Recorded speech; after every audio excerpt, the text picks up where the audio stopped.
Today's October 20th. That's right, October 20th. And this is our Friday writing, reasoning, and rhetoric meeting. This is our second meeting. And for those of you who are here for the first time, or if anyone's going to be watching this later for the first time, this is the second class. And I strongly recommend that you take some time to watch the first video, but it's fine if you get started today. But do take some time to watch the first video because I talked about some basics that we're going to build on today. But at the same time, as I always say, these live meetings are meant for everybody, so you can always join in. And my goal is to make every class helpful for any student.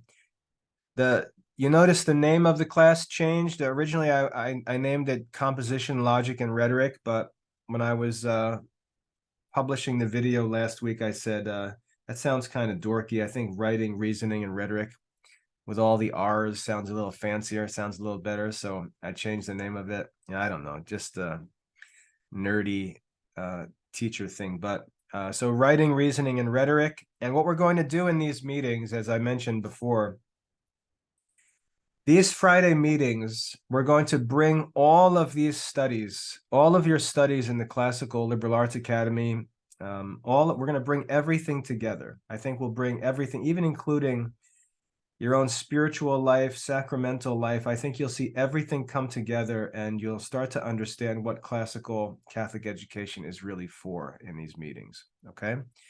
So I think this will probably be the most helpful thing you ever do in classical Catholic studies is attend these Friday meetings, or at least watch these Friday videos, because we're going to bring everything together and I'm going to show you how it all helps you practically in life, okay? And like I said before, it has nothing to do with vocational preparation. It has nothing to do with choosing a career or preparing for a career. It has nothing really to do with getting admitted to college. It's much broader and much more important than all that stuff. And you're going to start to see that as we get into things today. So last class, we talked about why students have a hard time writing, why writing is difficult.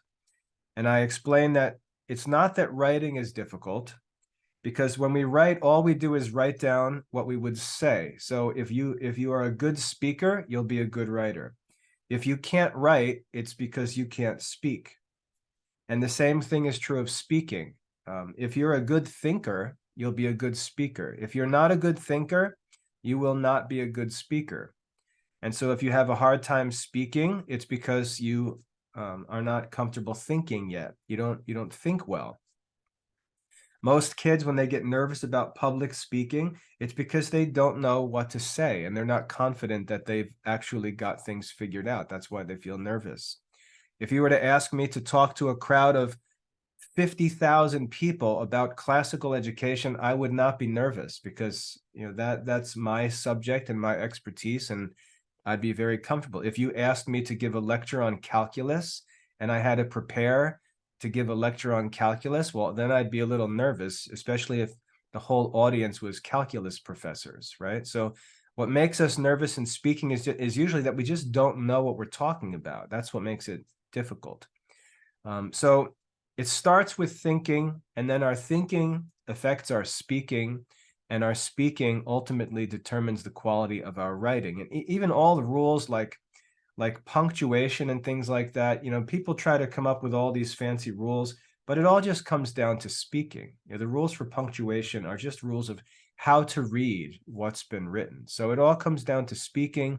Speaking all comes down to thinking. So by concentrating on thinking, you can be quiet, you can be alone by yourself, studying, reading, meditating, writing, thinking.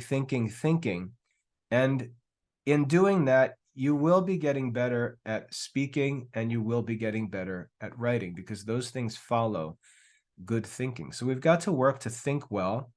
You've also got to learn how to communicate in a way that's reasonable. And that just takes time. We've got to talk about these things and learn to do these things. So that was my focus last week. I wanted to talk about how writing is not the problem we should be focused on, because if we learn to speak well, we'll be able to write well. We're just going to write down what we would say. And with modern technology, you can even speak into a phone or a recorder into a computer, and you can have an app automatically transcribe what you've said and then just clean it up. So if we learn to speak well, we'll automatically learn to write well. Plus, if you learn to speak well, it will help you to think about how to write well. But ultimately, we're not going to speak or write well if we don't learn to think well. So that's step one. And that's where we need to spend our time. That's why when you think about being by yourself, you'll hear people say like, well, maybe homeschooling is bad because you don't get a lot of social interaction. You don't get to be with other kids. You don't get to encounter other ideas. That's all false because you've got to learn to think first. If going to school helps you to think better than being home, then I could make the argument that school is better. But if anybody will tell you who's gone to school, going to school does not help you think better. Studying, reading, meditating, praying, journaling, things like that, those are the kinds of exercises that help you to think better. And the more time you spend doing those things, the better you're going to think, the better you're going to speak, the better you're going to write. So all of those modern arguments are really nonsense. You need to study, you need to ask questions, you need to work out answers to questions, you need to read things that have been written by people with different positions on things, different arguments, and you need to meditate on it and think through it and sort it all out, and then use journaling and things like that to write things out, because it helps you sometimes to think a little more clearly, just as an exercise. But being by yourself in solitude is really where your most important lessons are going to be learned. The breakthroughs in your life are usually going to be had when you're thinking about things or studying in private, not when you're out gabbing, with other people. So we start with thinking. And what I'd like to do today is begin to show you how that actually works. And have any of you, let me ask real quick, have any of you studied the first lesson in classical logic? Just give me a yes or no. In the classical logic course, have any of you studied the first lesson? It's okay if you say no. All right, we've got a few yeses in there, so that's good. There's one simple lesson in that first lesson, and it's that there is only one process of reasoning. Reasoning is an act of the mind. There's only one way to reason. It's something that our souls do, something that we were created to do. And it's just one process. It doesn't matter what you do. It doesn't matter whether you're a housewife one day taking care of babies, or if you're a doctor or a lawyer or the president of the United States or a commander in the military. It doesn't matter. The reasoning process is always the same. So that's why the liberal arts are so important. Once you learn the reasoning process, no matter what you do, you simply use that process. And the more you understand it and the more you exercise yourself in it, the better and better you get at it. It's just like your physical body. You can look at one person and say, well, this guy's like athletic and he's muscular and he can do all these things. You say, wow. And then you look at some nerdy, clumsy, wimpy guy. They have all the same muscles. They have the same bones, the same muscles. They have all the same body parts, all the same stuff. The difference is one of them studies it, exercises it, trains it, and makes it more and more useful. That's what agility is. It's taking your body with all of its natural abilities and working to make it more and more agile, more and more useful. Of course, most of that gets wasted in modern society in sports rather than in real life activities like work, or it'd be nice if everybody was training to become police officers. That'd be cool, right? If we actually had some, like all the NFL players, all the pro athletes were all law enforcement officers. That'd be cool. Or soldiers, but usually it's used for entertainment, which is kind of a waste. But you can see that the professional football player and the nerdiest, wimpiest guy on the block, they have all the same parts, all the same stuff. It's just a matter of, the athletes are usually learning about it and training it and exercising it, and reasoning works the same way. Okay, we all have the faculty of reasoning, but you have to study it. And that's one of the most bizarre things about human nature, Reason, and Aristotle and Plato talk about this, reason is the only faculty capable of studying itself. That's what's most bizarre about human beings. Human beings have the power to study themselves, to think about themselves, as if we're outside of our own body, looking at ourselves, watching ourselves. That's what one of the things reason allows us to do, is study ourselves. So we have to study reasoning itself. We have to learn how it works, and then we have to exercise and exercise and exercise to make it as agile and strong as possible. One of the things that's much cooler about reasoning than your physical body is the physical body is very limited in strength and gets tired quickly. Any of you who exercise know that, right? You know that the body, no matter how much you want to do something, the body gets tired quickly, and it's difficult to get the body in shape. It gets tired quickly. It can be injured easily, and so on. Reasoning, you'll find as you exercise it, just gets stronger and stronger and stronger and never gets tired, because it's spiritual. It's not physical. The intellect never gets tired. You could sometimes we say, oh, my brain is fried, I'm tired. Usually what we mean by that is that our eyes are tired, or our neck is starting to get sore because we've been studying, or we're sitting in a chair and our back is getting sore. And we attribute that to like our brain being, but our minds never get tired. And that's one of the cool things, is the more that you learn to develop your reasoning skills and thinking, one of the satisfying things about reasoning is that you'll just never get tired. You can reason and think and think and think and think, and just go on almost infinitely. So it's much more powerful than the body. Human beings are capable of much more with their minds than let me turn that audio off 1 second. Human beings are much more capable of doing things with their minds than with their bodies. Just think of a nuclear bomb. You know, you could come and try to fight me with your fists and think you're cool because you're physically strong. But a nerdy person like Albert Einstein can develop a nuclear bomb and just blow up your whole entire city, right? So you see, reason is capable of much more than the physical body. It's kind of funny, you know, on the farm, you know, if I want to do some work, I don't think about getting myself in shape to do some work. I just put some fuel in tractor, and I make the tractor do all the work, because the tractor is capable of much more work than I am. Or I use equipment, or I may even use animals to do work, because a horse is a lot stronger than I am. We use machines and tools and animals to do things physically, because with our reasoning, we can accomplish more by thinking and reasoning than we can by physically working. And so that's actually our strength. We're rational creatures, and we accomplish the most when we're thinking. But we have to learn to think, just like we have to learn to use our bodies. We have to learn to use this faculty of reasoning. So there is some learning needed. Right? There's a learning curve. You don't just hop in and start doing stuff. You've got to learn how to use it. Okay.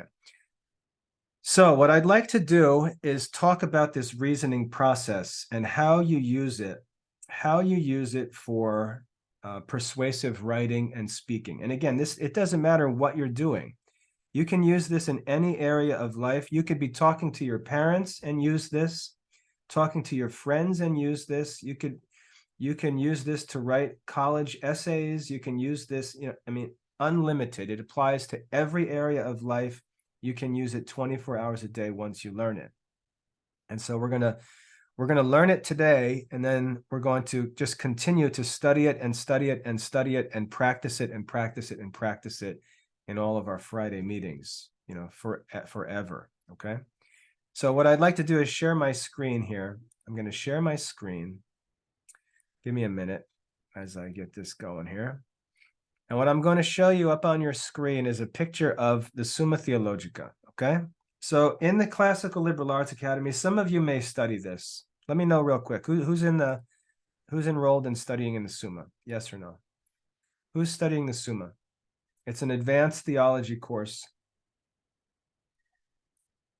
All right, good. So you're studying the Summa Theologica, and maybe you're wondering, why would we study this? Why wouldn't we just study the catechism? Catechism just tells us all the answers. Why study the Summa? Because the Summa does two different things at the same time. If you study the catechism will tell you what to believe, and you receive it by faith. What the catechism won't necessarily do is persuade you to know that it's true, or to be able to defend it against criticism. So the catechism is good for people who believe, to learn what the church teaches, but it's for people who believe.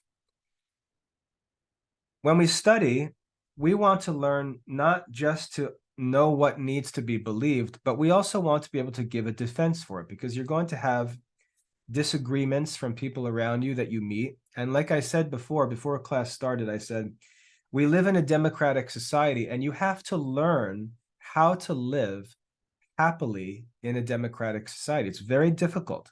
When you go back 500 years into medieval society, no one had to live in a democratic society. If you were a Catholic, you did not need to live in the presence of people who contradicted things that you believed. It could be even illegal in the place where you lived. But in America, we have freedom of speech, freedom of religion, freedom of the press, all these things. And we have to learn how to live in that society. And it's very difficult. You're going to find that your ideas, your beliefs, your practices are always opposed or disagreed on by others, questioned by others, scoffed at by others. And you've got to be strong and persuaded in the things you believe, in the things you do. And you've got to be able to give an explanation for things. It's just how democratic life works. You've got to be able to give an explanation for things. And you may say to yourself, no, I don't care what anybody else thinks. You're lying to yourself. You're lying to yourself. When people oppose you and disagree with you and question you and criticize you, it most certainly does affect you over time. And you've got to have answers for those criticisms and questions, or you're going to go crazy and you'll find it too difficult. You'll be discouraged. You'll lack motivation. You won't be comfortable practicing things because you're worried about what other people. You've got to learn how to live comfortably in a democratic society. And it takes real work and study to be able to do that well, to be able to live happily in a society where you feel like everybody's crazy. You've got to learn how to live comfortably and happily in that society. And the way that you do it is by learning how to dispute things, learning how to give an explanation for why you do this or what you do, or talk to other people, to understand where to start conversations with people who obviously have different views than you do, what you should talk about, what you should not waste your time talking about. There's reason in all of those decisions, and you have to learn that. You have to learn how to live in a democratic society, okay? If I'm talking to Catholic people, I can talk about things, and I can talk about them in different ways than I could talk about them if I'm talking to a Protestant person. And if I'm talking to a non-Christian, I'm going to talk about different topics, and I'm going to talk about them in different ways than I would talk to them with a Christian about. And you've got to learn how to do all that. If you're at work, you've got to learn what you should talk about and should not talk about, or how you should talk about it and how you should not talk about it.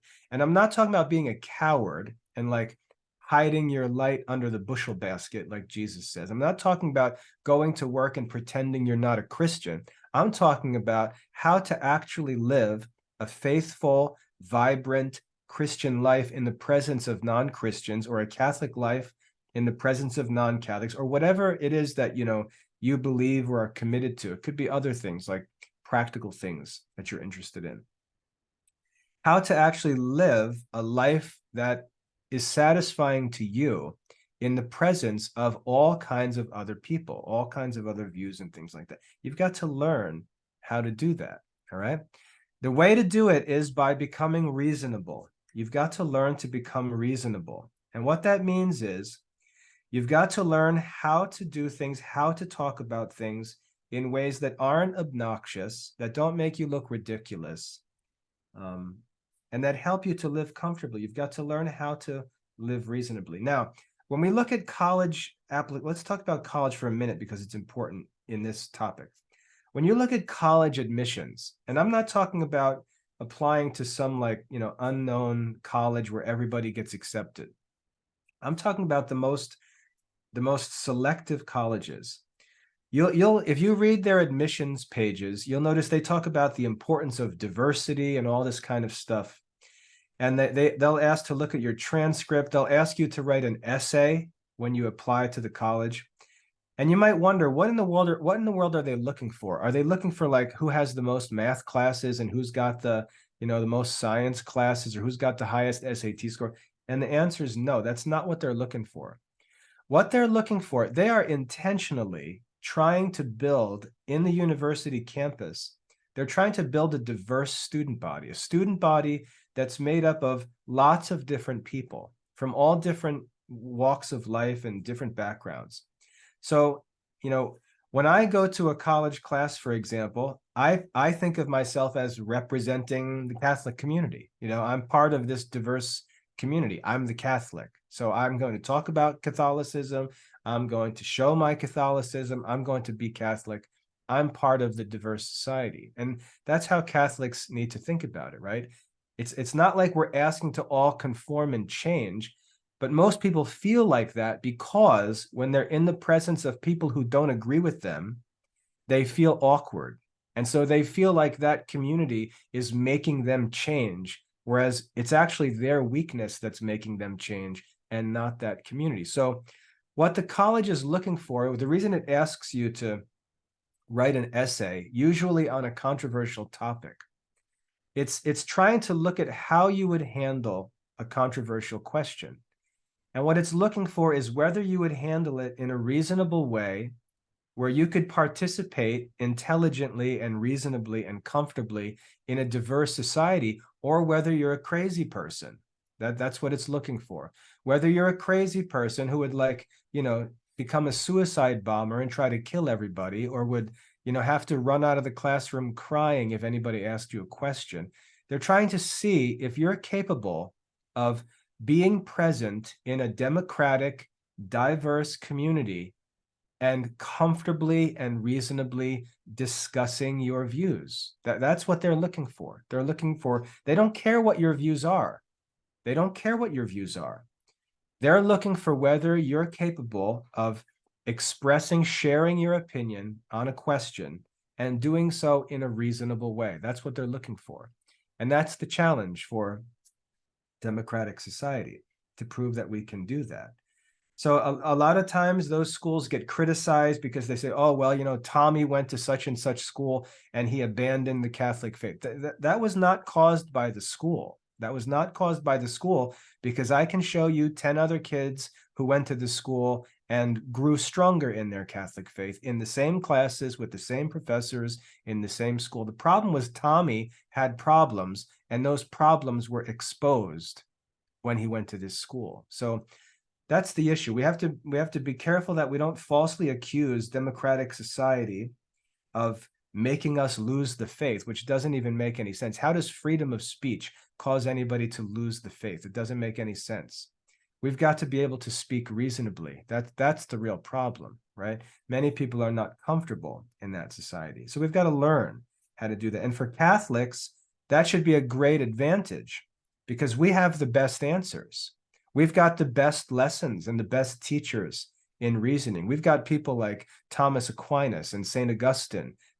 We should love this diverse society. We should love this democratic society with freedom of speech. We have the most advantages in this society. Okay, if I had to fist fight for my food, I might lose a lot of those fights. But if I've got to reason and argue for my food, I'm in a very good position, because I've got great sources to draw from as a Catholic. So for me, I look at a free society, even though I have to deal with all kinds of wackiness.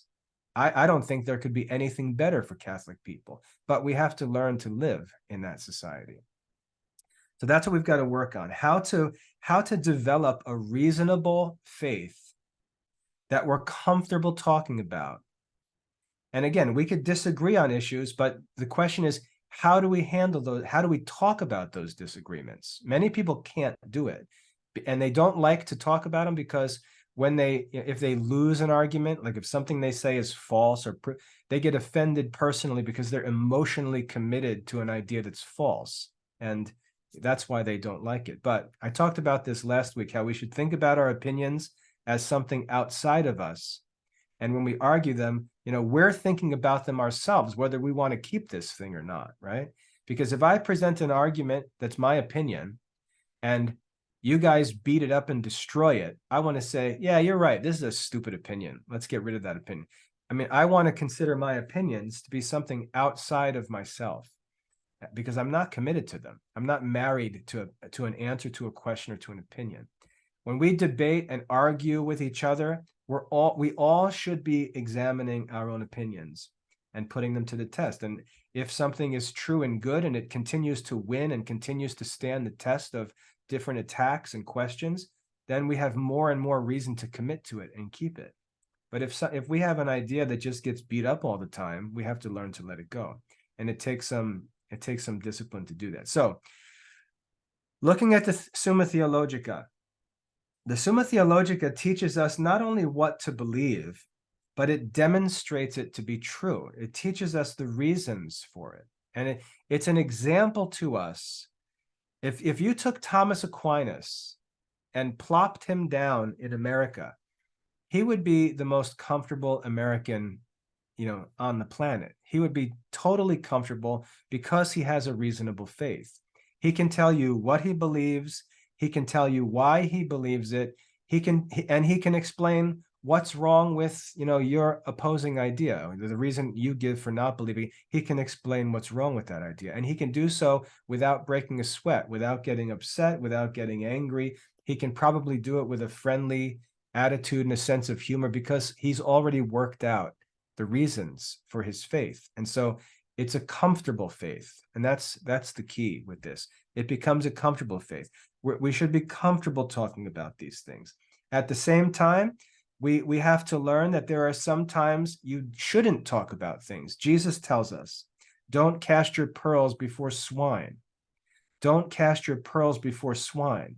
What that tells us is if you're talking to someone, and let's say that there's an idea that you have, and you know that this person won't appreciate this idea, like the cock and the pearl in Aesop's fables. If you've got an idea, let's say, for example, you believe that the saints can hear our prayers. Well, you have to admit that you're pretty weird to think that, right? How can dead people hear our prayer? You may think you may be comfortable with that because it's Catholic belief and it's been believed for thousands of years. But if you think outside of yourself from the perspective of other people, it's pretty crazy to say to somebody, oh, I believe that dead people hear my prayers. That actually is built on a lot of faith and a lot of different ideas and reasonings that you believed before you came to believe that. So you wouldn't throw that out there first, right, as the starting point.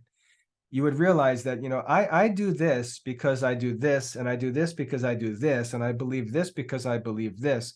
So I'm not going to start with step 4 in this discussion, which is going to look ridiculous. I really have to bring the discussion back to step 1 and start there. So you have to learn that you can't just throw things out to people who have no way to appreciate them. You've got to learn to be prudent in these discussions. And if you learn to be prudent, you can avoid a lot of troubles, avoid a lot of useless arguments, because you don't present things that are easily attacked by other people. You save them until you've already proven the first things first. So you've got to learn how to do that. You've got to learn not to allow yourself to get baited into a conversation that's going to get your brains beat out, because the conversation is simply not prudent. You've got to know beforehand what to watch out for and how to direct the conversation to the right issue, which the whole other issue is based on. So it takes a lot of time. But anyway, Thomas Aquinas, if he was dropped into America, would be very comfortable because he could give reasons for what he believes, he could practice what he wants, and he would be able to give a defense of it. Now, what I want to show you Those of you who have started studying this, you probably wonder, why in the world do we have to study this? It's so much information. Some of it seems so far out and bizarre, but I'd like to share a document with you that I'm going to let all of you have a link to. This document here presents one article of the Summa Theologica. And this document will teach you, and this is a pretty bold thing to say. This document will teach you everything you need to know to write persuasively, everything, okay? If you understand and learn to understand what St. Thomas is doing in the Summa Theologica, and you see it explained the way I'm going to explain it, this shows you everything you need to know to become a great essay writer, a persuasive essay writer. I'm not saying it's going to be easy, but I'm going to show you everything you need to know in order to be able to do it. And then it's just a matter of doing it, okay? So we're going to walk through this together. Now, I'm not asking you to read all the fine print, so don't worry if you can't read it. Well, I wrote the comments on the article, and you'll see there are some things that I've added to it, but this is just one of the articles pulled out of the Summa Theologica that I've kind of broken down to show you what is actually going on here, because this teaches us how to live reasonably, how to have a reasonable conversation with someone, okay? Everything that you need to know can be learned from one article in the Summa Theologica. Not by the content of it, because in the content, he's answering a specific question. I'm not saying in the content, I'm saying in the actual process that he uses, that St. Thomas uses. Remember, the first lesson in the logic class is that there is one process for reasoning. No matter what the subject is, no matter what area of life it's in, there's only one process of reasoning. We can see that whole process right here in the Summa Theologica. So I'd like to walk you through this, and then I'd like to give you a link to this document so you can just like print it out and keep it. You pin it to the bulletin board or keep it on your desk, and it will guide you to understand how to write persuasively on any subject, or speak persuasively, or think persuasively on any subject, okay? So I'd like to walk you through it here, and that's what I'd like to get through today. So first of all, St. Thomas presents us with a controversial question. He's got a controversial question up at the top of this page. And what I mean by a controversial question is a question where there are differing views, okay? So, is it raining outside? That's not a controversial question. We just look. There's no controversy. We just look. Is snow cold? That's not a controversial question, okay? Is it okay to murder everybody? That's not a controversial question. Right. Controversial questions are questions where there's legitimate or reasonable disagreement. There are different opinions, and the opinions are reasonable. It's worth discussing, okay? That's what a controversial question is. So discussion among different religions, those are controversial questions. Things like evolution, scientific theories, questions like that, those are all controversial questions. They're worth discussing. So St. Thomas begins with whatever the controversial question is that he wants to answer. And he asks the question, he breaks the question down until he has a simple yes or no question, okay? You'll notice it's a yes or no question. So he doesn't take some big, huge question like, what is God, right? Because that's really not a controversial question. It doesn't lead to opposing views. We have to break it down further, like, is God a spirit? Does God have a body? Simple yes and no answers to questions that we can use to have a clear thesis statement to answer the question. So sometimes the problem in discussion is we're not asking the right question, and we've got to work a little bit to establish a question that we can actually discuss. So sometimes we've got to begin by saying, this is a dumb question, right? This is not the question that we need to discuss. We need to break this down into a number of simpler questions that are simple yes or no questions. And then we can discuss those, and then we can put all our answers together and see what comes out of all of those smaller questions, okay? So St. Thomas starts with A controversial question that asks for a yes or no answer. Okay. Yeah, Daniel, hold up with questions because we could talk about this in a little bit. Let me get through this. So he starts with the right question. That's step one. All right. Start with a controversial question that has a yes or no answer. That's the first thing he does. And we take that for granted, but this is one of the things St. Thomas does, is he starts with a good question. Whether God is a cause of sin. And whether is basically asking yes or no. God is a cause of sin, yes or no. That's what whether means. So there's the right kind of question. We have to start with the right kind of question. Then what you'll notice in the first part of the answer that he gives, he doesn't give his answer to the question. You'll notice that what he does is list a number of different answers to that question that he actually disagrees with. So he studies the other positions' views. He studies and learns what other people say about the issue.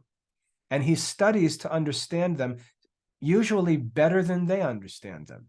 He wants to know what the other views are. And this is one of those areas where modern Christians are terrible. They feel like they always have to talk first. They feel like they have all the answers, and they're afraid to let somebody else talk because they think that by giving somebody else the microphone or giving someone else the stage, they're sort of yielding the argument to the other person. And that's not true. The first step is we've got to consider both sides of the question, and we've got to think of the best possible arguments for both sides. That's what St. Thomas does first. So after he's done that, after he's done all that work, he then lists the other views that he's been able to either find other people say or that he's been able to think of himself, trying as hard as he can, as honestly as he can, to think of the best possible arguments for the other side of the question. And he presents them there. And it's important to notice the word that he uses, and I'll zoom on this a little bit. Maybe that doesn't help.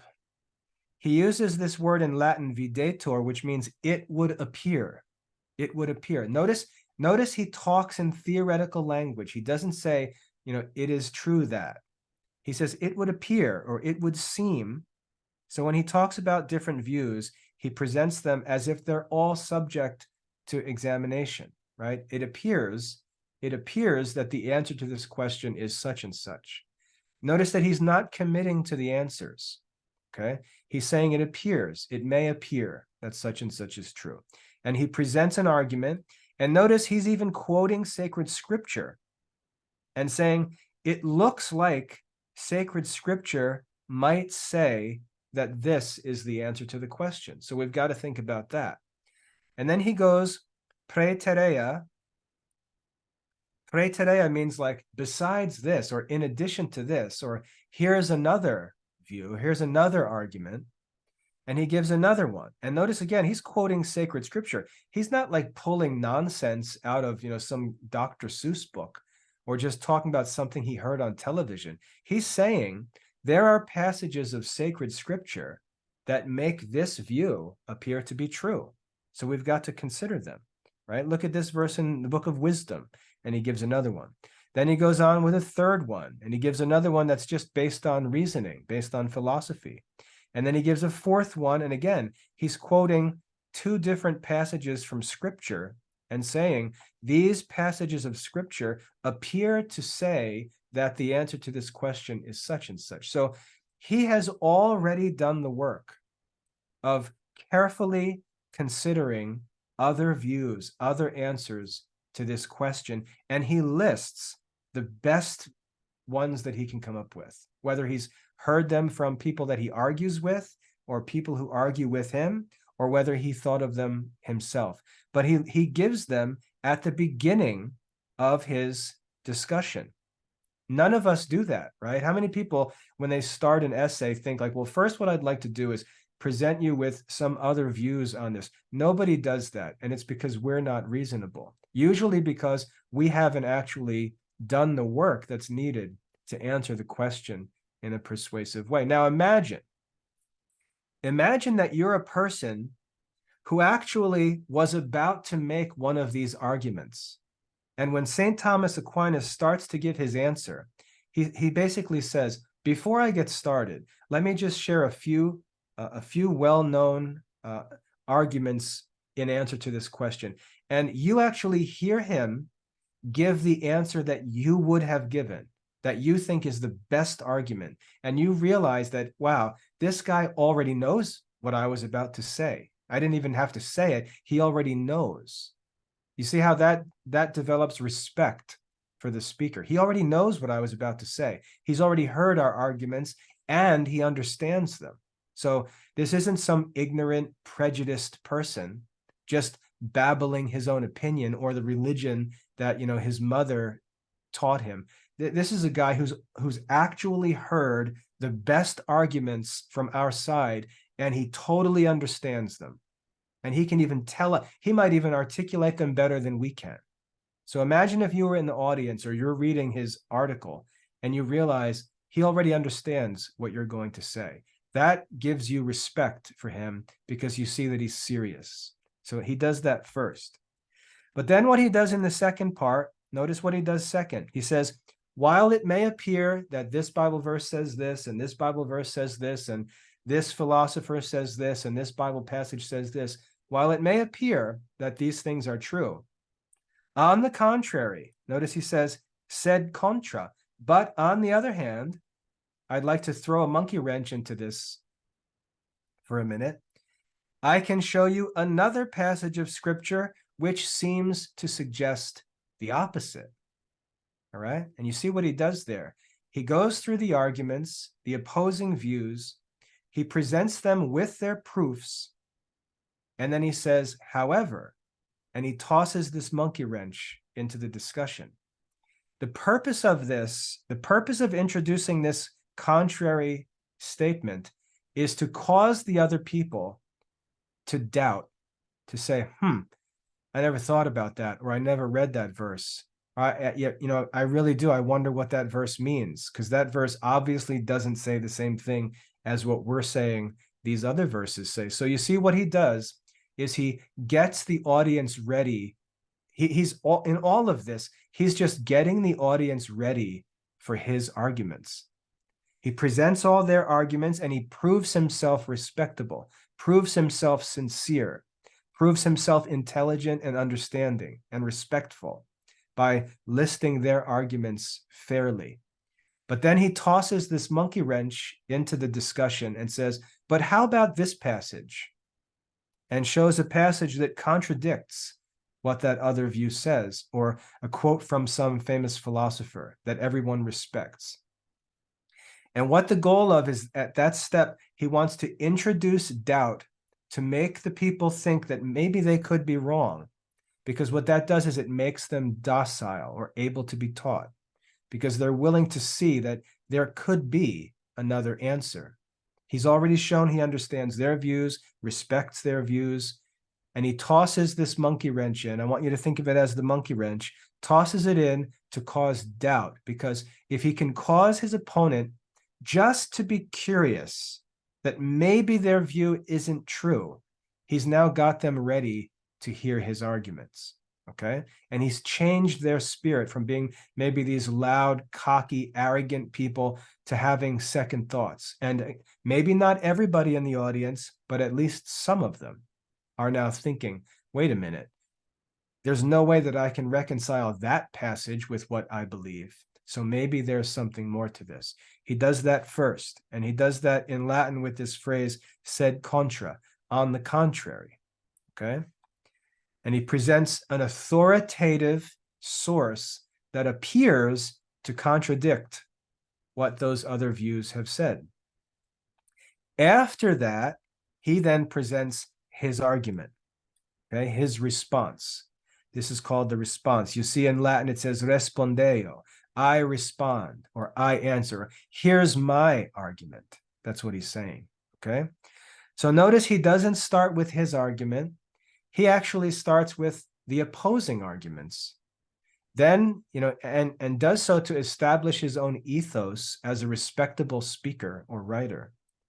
Then he throws in the monkey wrench to make everyone think twice and prepare to hear an alternative view. And after that, he presents his response.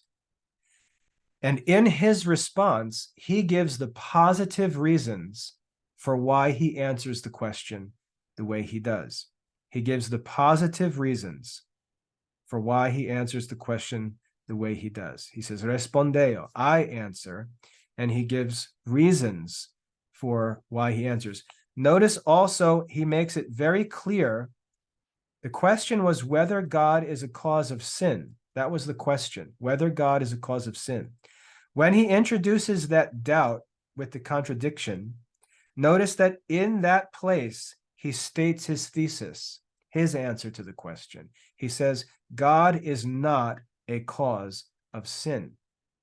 So he introduces his thesis statement at the point after he has introduced doubt.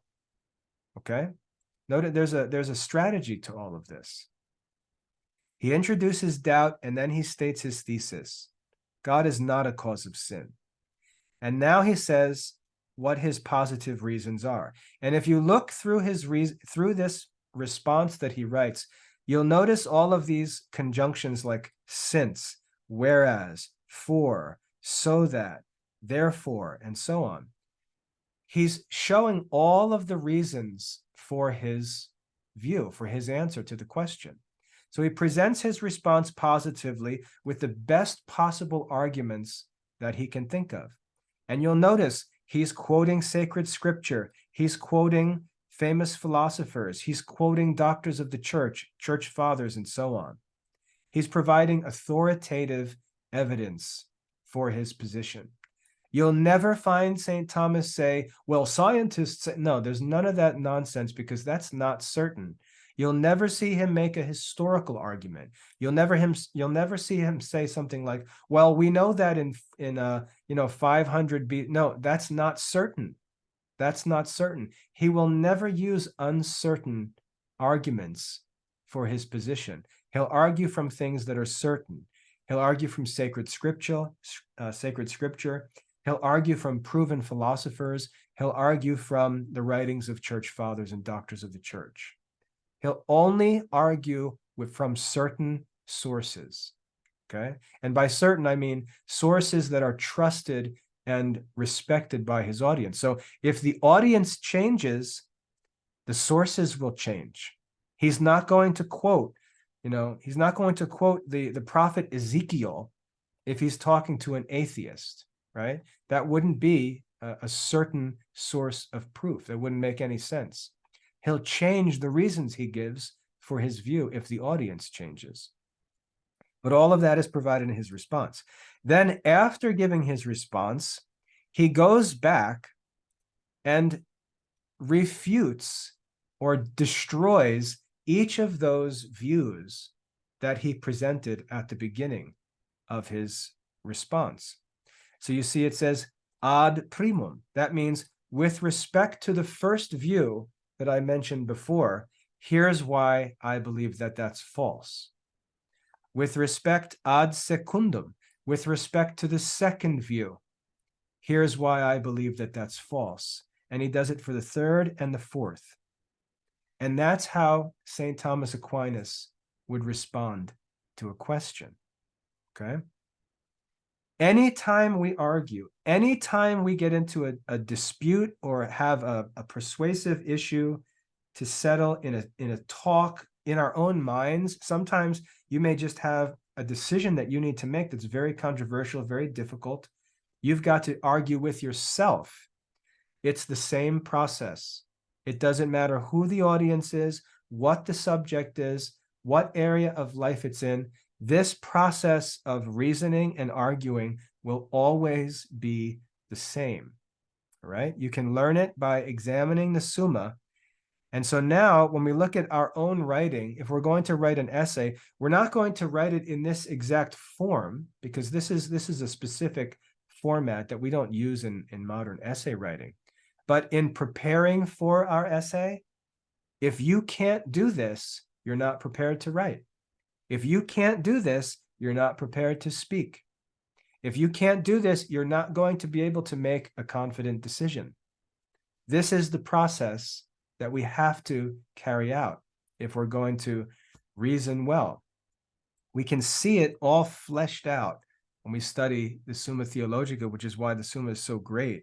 And the reason St. Thomas did this is because he's teaching the most important of all subjects, and he wants to make it crystal clear and have just a completely bulletproof case for true Catholic teaching. But he shows us the process now. After we would have done this, we would then prepare to write an article or prepare a speech that's in a normal modern format. But these would be the ideas that we had worked out beforehand before we went ahead and started to prepare that. So this shows us the process. Okay, now when you ask, why is it hard to write? This is why it's hard to write. This is why it's hard to be a public speaker, because you have to do this before you can write persuasively. Writing persuasively, as I said last week, writing persuasively is easy. That's the last step. Thinking is the hard part, right? Getting all of this stuff figured out is the hard part. Coming up with the actual answer that actually has the stronger arguments, coming up with, or I should say, studying to learn and understand opposing views, and then figuring out refutations for those views. That's the hard part. That's all thinking, okay? By the time you've done that work, speaking is easy. Writing is easy. Like I said to you last week, I could write an essay in 10 minutes. If it's a topic that I've already thought through, I could put the essay together in just a couple minutes. That's the easy part. The thinking part is the hard part. Now, if you think about, if you don't prepare for future problems, if you don't prepare for controversial questions in the future, if you don't prepare and think through all these things beforehand, well, then you're going to have to write an essay, let's say in a college class, where you've got 2 weeks to write about a topic that you've never even thought about because you're lazy in your studies. And now you've got a paper due and everybody's complaining about the deadline, complaining about the paper. But what the real problem is that we're not prepared for controversial questions and decisions in life. And then we pretend like they snuck up on us and attacked us. And that's not true. I can tell you today, when you're 10 years old, 12-year-old, 16-year-old, 18, I can tell you all of these controversial issues are going to come up in your life. You're going to have to argue with people. You're going to have to make very difficult decisions. That's what you should be studying for. That's why you should be studying sacred scripture. That's why you should be studying theology. You should be studying philosophy. You should be studying math and science and business and history. You should be studying all these things because you can be absolutely certain that controversial questions are going to come. And when they come up in life, they come with a time limit. You know, you have to make a decision before next Friday. You don't have time to start learning about the subjects. It's time to make a decision. For example, you get married one day, you have a child, the child is born with a health problem, and you've got to make a decision whether or not to have a surgery for that problem. Well, you've got today to answer that problem. And it's a very complicated question, a very controversial question, and you're not prepared for that question. That's what you're supposed to be studying for. So all of our studies with classical Catholic studies, we're not studying to get into college. We're not studying to prepare for business, even though we are in a way. We're studying the most important subjects that will apply to all areas of our lives. We're studying the liberal arts because they're the actual arts that we use to solve these problems that we're sure we're going to have throughout our lives. That's what we're actually studying for. All the other stuff will be easy if we take care of the first thing. If we study for wisdom, which is what that is, it's wisdom. If we study for wisdom, every subject that comes up, we're going to be able to deal with because it connects to these greater subjects. So that's how it all works. That's why we study what we study. But what I want you to see today is there's a process for this reasoning. There's a process for answering complicated questions. There's a process. There's a structure to this thinking process. If you do this work, you'll find writing and speaking to be very easy. You won't be nervous to stand before an audience that disagrees with you when you've already learned all their arguments and have already thought of refutations for their arguments. You won't be nervous if you've already done that work. You will be nervous if you haven't done that work. And that's where all the anxiety from speaking and writing comes from. You can't write an essay if you're just not smart enough and have never thought about the subject. So anyway, it's 2:01. That's what I wanted to share today. I know that it's sort of a dump truck load to think about, but what I wanted to do is present this today. I wanted to present this because we're going to now, every week when we meet, we're going to use this. Okay, we're going to start practicing this process. We're going to start having discussions, arguing topics, and using this process. What this process is going to show you, if you just give me 5 more minutes, what this process is going to show you is why every subject is important. Because you're going to need to draw from your knowledge of every different subject to understand different arguments people make and to refute arguments other people make. You see that? So someone may come up with a scientific reason. And if you're totally ignorant of science, you're not going to be able to come up with a refutation for that reason.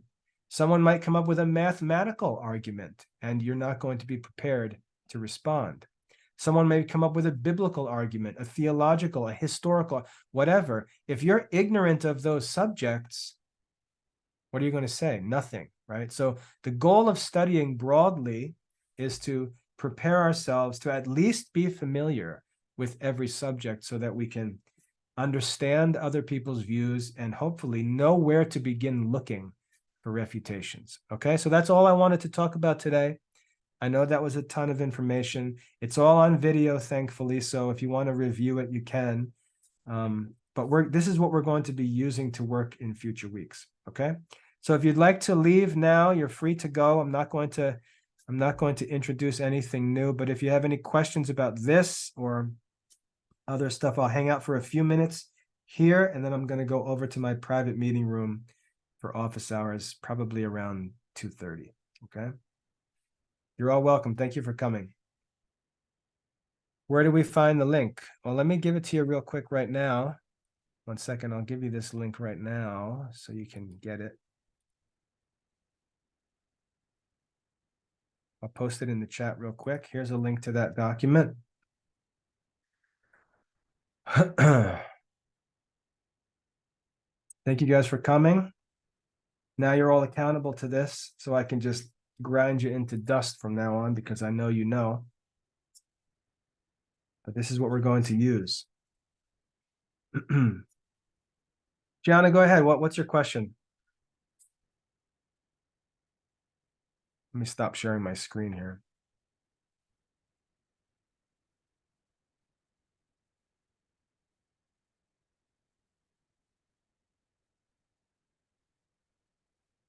Gianna, just type your question. If it's personal, wait, we'll go into my private room for any personal issues. But if it's just a general study question, you can just ask it right here.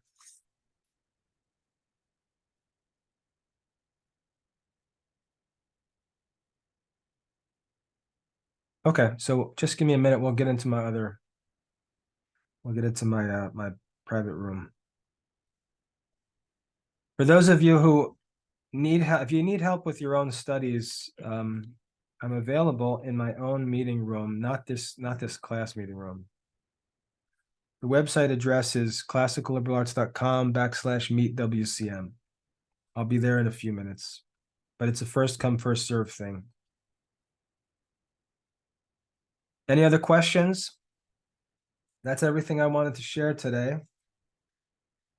I know I just flooded you for an hour, but we'll talk about it and continue to work on it in future weeks.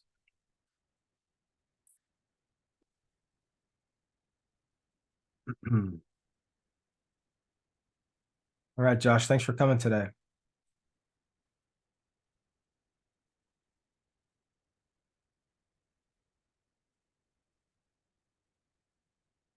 All right. So I'll see you guys next week, and then I'm going to head over to my private meeting room.